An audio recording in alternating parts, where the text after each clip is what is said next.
Oke, selamat datang di episode perdana The Mindful Investor Podcast by Fin Academy, sebuah platform untuk kamu bisa belajar finance, investment, bisnis, dan ekonomi yang dibawakan oleh saya, Niko.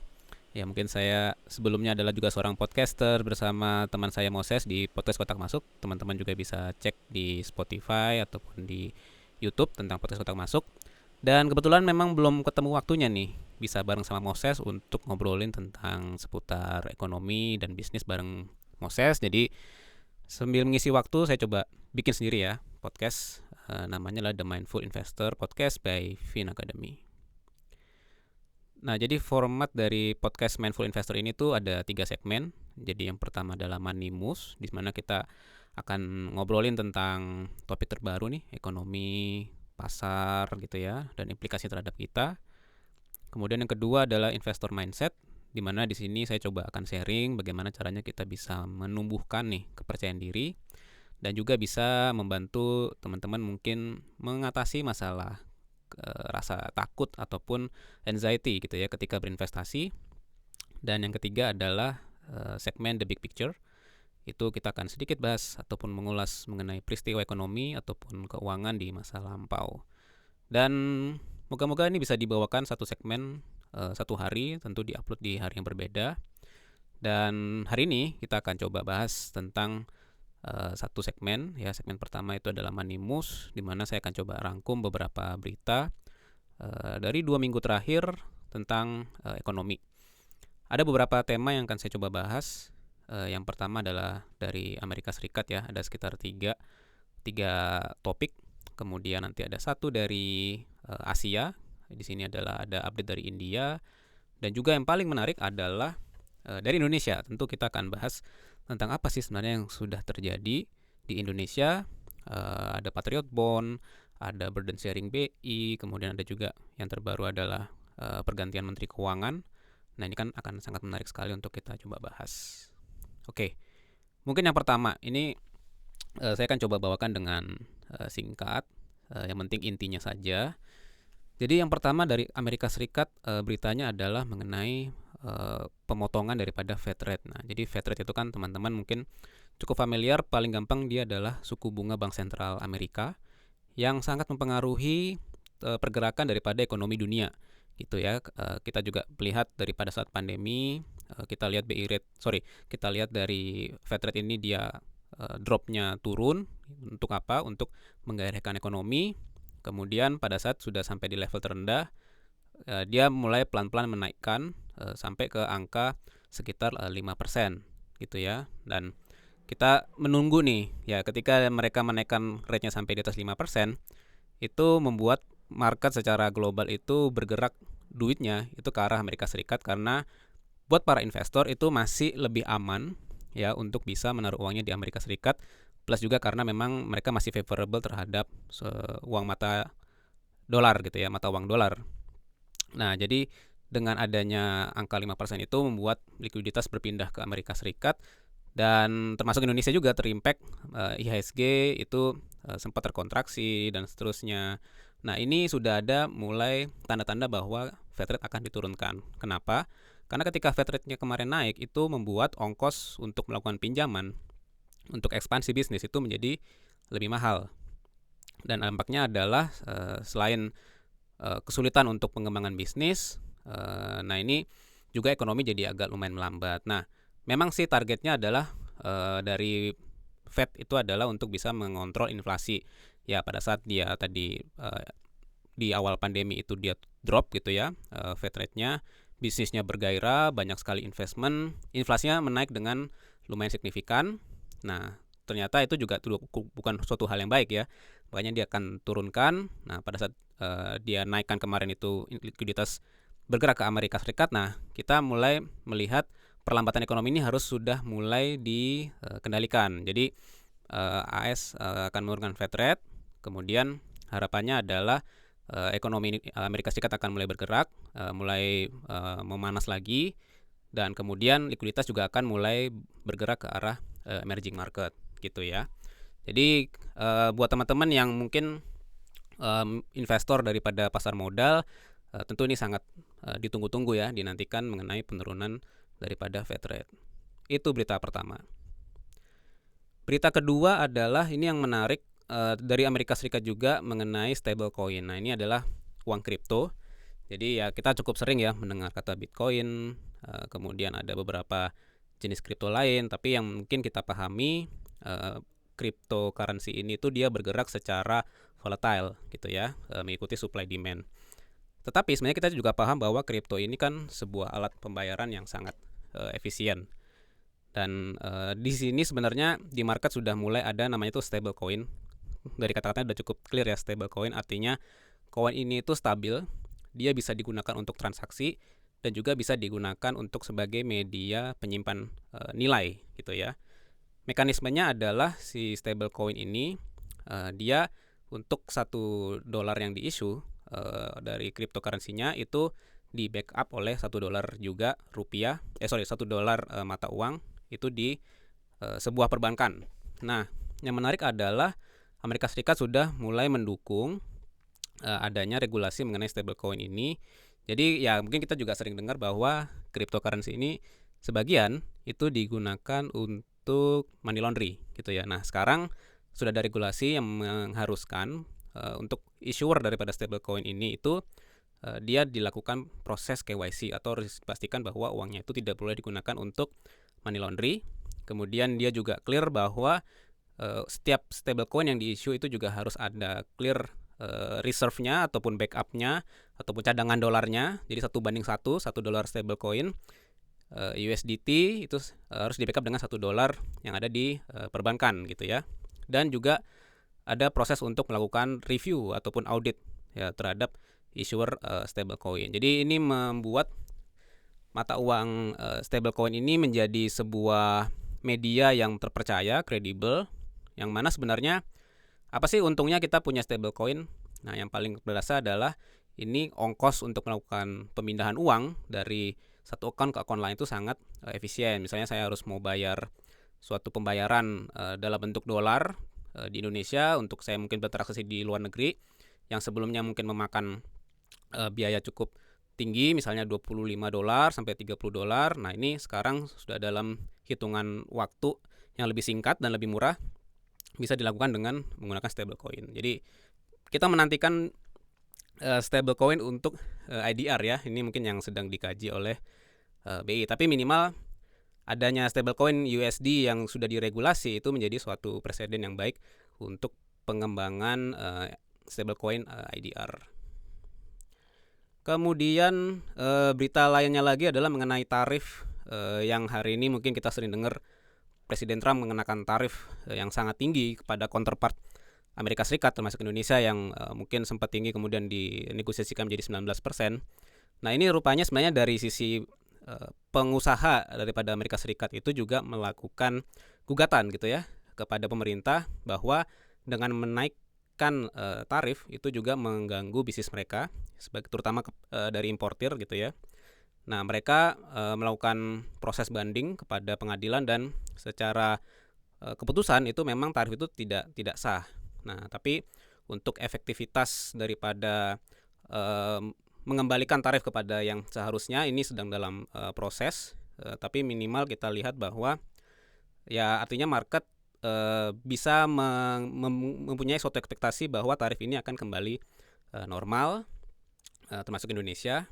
Dan tapi yang juga menarik adalah sebenarnya tarif ini kan paling berpengaruh adalah impor yang dilakukan dari negeri Cina gitu ya. Jadi untuk perusahaan-perusahaan yang impor dari Cina dulu mungkin mereka ngerasa happy, dapat harga murah gitu kan. Mereka melakukan misalnya maklun gitu ya. Mereka punya suatu produknya tapi dimanufaktur di Cina, di branding dengan branding mereka.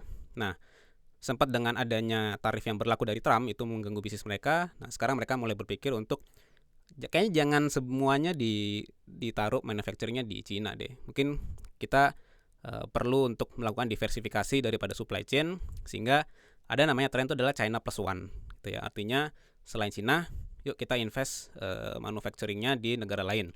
Misalnya Vietnam ataupun juga termasuk Indonesia. Jadi ini sebuah keputusan yang bagus bahwa tarif akan kembali normal, tapi di samping itu dari penaikan tarif yang cukup signifikan kemarin juga mengakibatkan adanya tren supply chain itu bergeser tidak hanya dibikin di Cina tapi juga di negara lain.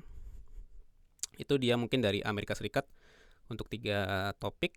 Nah, ini ada satu topik menarik dari Asia, itu di India. Jadi, India ini masih berhubungan dengan tarif. Mereka itu mendapatkan tarif itu untuk orang-orang yang mengimpor barang dari India itu dikenakan tarif 50%. Besar banget kan, Indonesia 19%, India itu 50%. Nah, 50% ini yang tertinggi.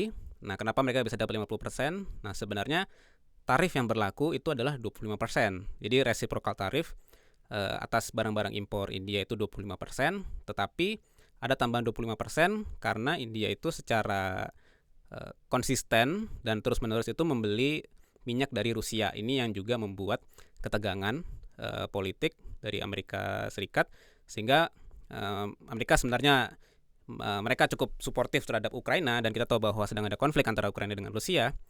Nah, dengan adanya proses pembelian oil dari Rusia kepada India, itu membuat Amerika mengenakan tarif tambahan. Nah, akibatnya tentu bisnis-bisnis yang ada di India itu akan mulai terganggu karena mereka mungkin ekspornya juga jadi melambat.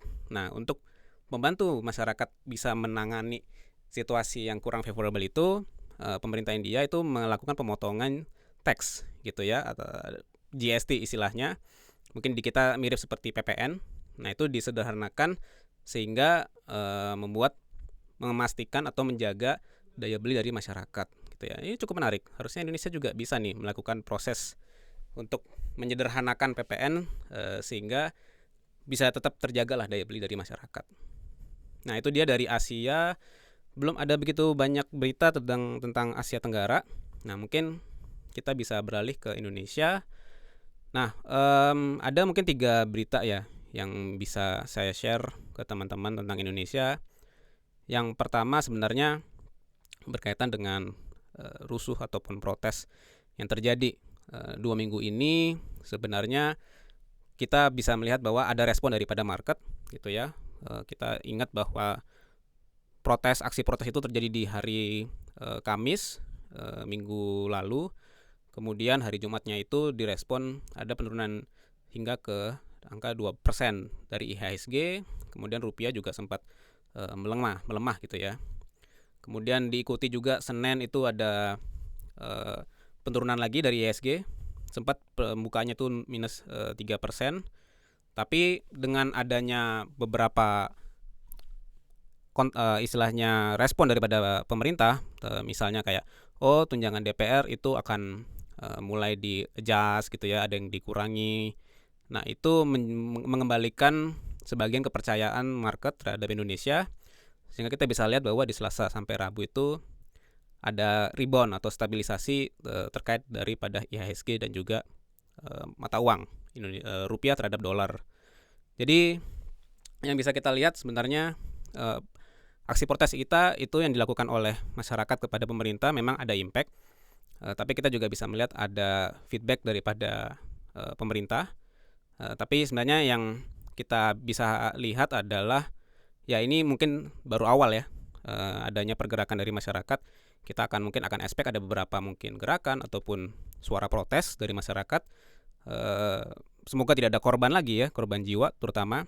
Tapi dengan adanya gerakan-gerakan ini itu menjadi sebuah presiden yang bisa nanti akan mungkin terjadi lagi protes yang lain, sehingga pemerintah diharapkan bisa juga melakukan perbaikan dari baik itu dari sisi eksekutif ataupun legislatif yang nanti ujungnya adalah peningkatan ekonomi gitu ya. Tapi poinnya adalah market merespon 2 hal, merespon protesnya juga dan merespon juga feedback dari pemerintah. Oke.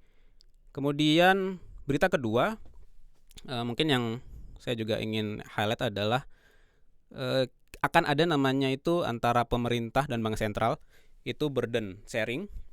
Jadi yang kita tahu sebenarnya kan Bank Indonesia dan pemerintah ini adalah 2 entitas yang terpisah, dan karena Bank Indonesia harus dijaga independensinya, tidak bisa secara direct itu diatur oleh pemerintah. Nah, tetapi kita juga paham bahwa pemerintah juga punya target nih ya, target ekonomi misalnya 8%, kemudian juga dengan program-program Pak Prabowo sehingga banyak butuh anggaran. Nah, sebagai bentuk daripada burden sharing ini, itu kita bisa lihat bahwa bagaimana sih prosesnya gitu ya. Nah, jadi BI itu kan sebenarnya bank sentral, mereka memiliki otoritas terhadap beberapa kebijakan. Yang paling sering kita dengar adalah kebijakan suku bunga bank sentral gitu ya, suku bunga BI. Kemudian juga ada operation di capital market. Mungkin lebih spesifiknya adalah surat utang. Jadi BI juga bisa melakukan pembelian surat utang negara dalam rangka untuk menaikkan atau menurunkan likuiditas sehingga bisa mengontrol inflasi gitu ya. Nah, selain itu sebenarnya juga pemerintah juga bisa melakukan penyimpanan di Bank Indonesia gitu. Nah, jadi burden sharing yang terjadi di 2025 yang nantinya mungkin sekarang atau sedang dibahas ataupun sedang dijalankan adalah atas simpanan dari pemerintah di Bank Indonesia, itu mereka akan menambahkan bunganya. Jadi Bank Indonesia akan menambah suku bunga simpanan dari pemerintah, yang mana itu akan pasti diambil daripada balance sheet-nya Bank Indonesia, sehingga itu bisa membantu pemerintah untuk mengurangi beban daripada anggaran. Jadi ya dia misalnya, ini hanya misalnya saja, misalnya mereka mendapatkan suku bunga katakanlah 5%.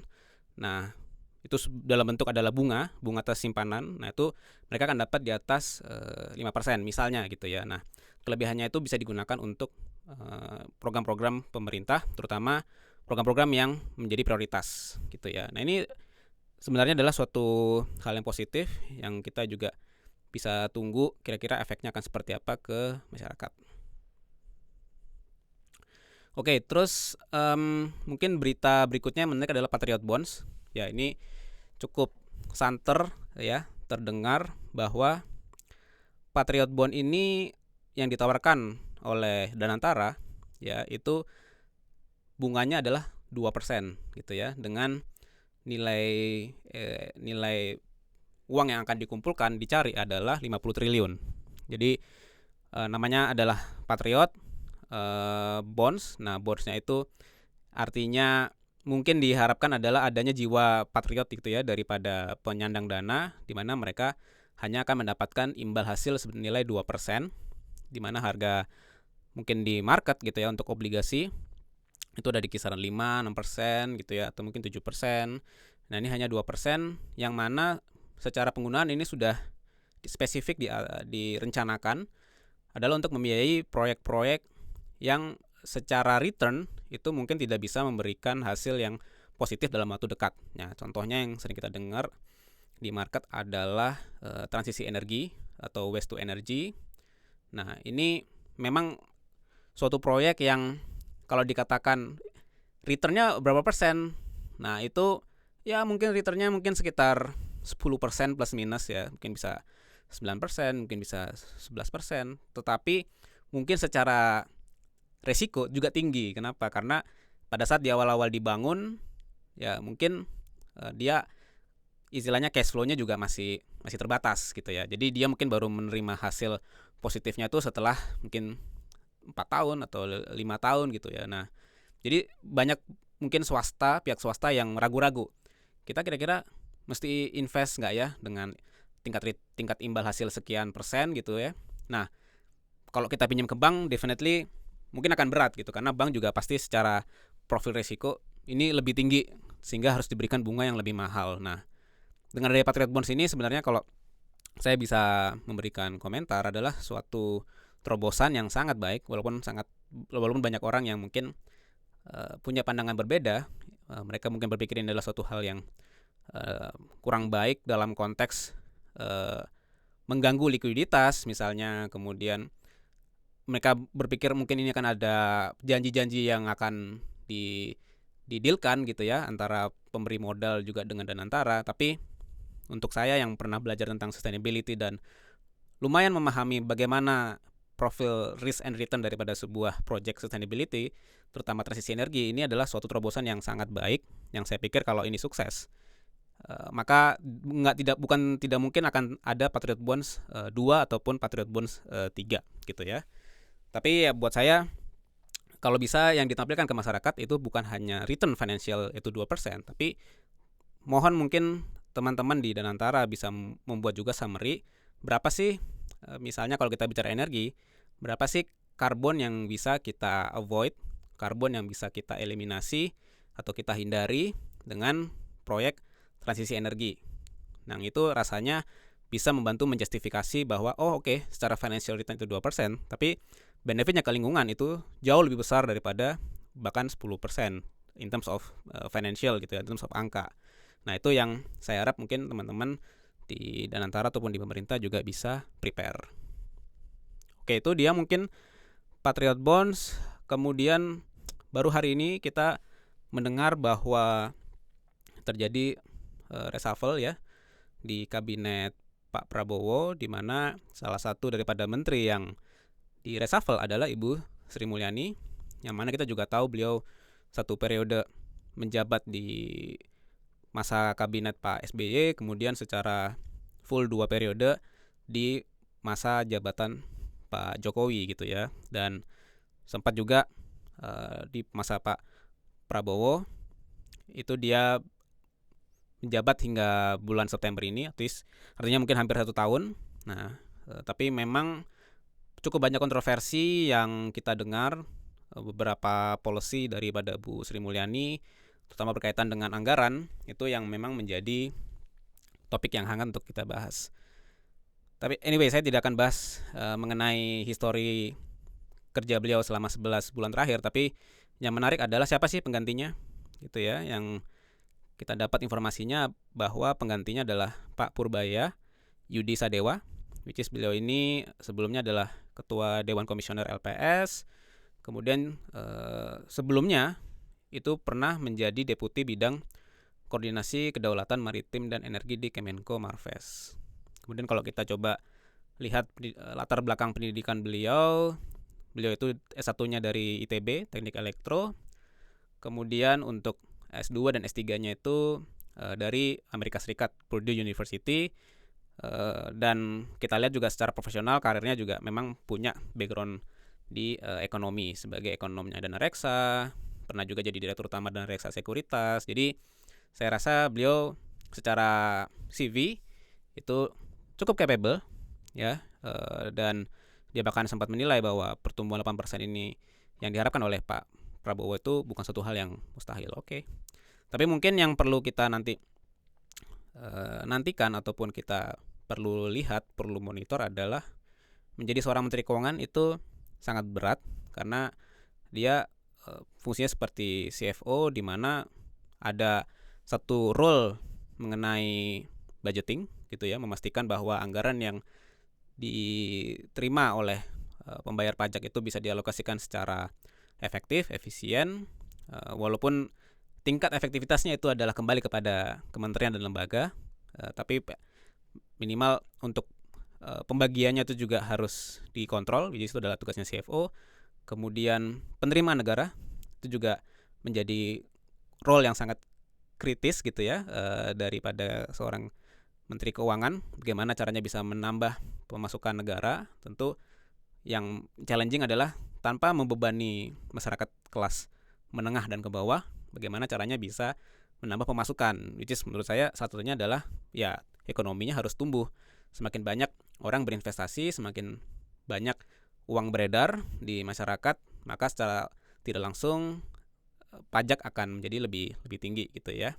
Nah, dan yang ketiga, role yang paling kritis juga adalah biasanya memang akan ada selisih gitu ya antara pemasukan dan pengeluaran. Pemasukan dari pajak, kemudian pengeluaran untuk pengeluaran negara APBN. Nah, hampir sering malahan itu pengeluaran pasti lebih besar. Nah, pengeluaran lebih besar selisihnya ditanggung daripada utang. Ya, pemerintah bisa mengeluarkan surat utang negara, dan yang memang harus diperhatikan adalah berapa surat utang yang dikeluarkan. Tapi yang lebih penting adalah bagaimana proses untuk membayar cicilan daripada utang,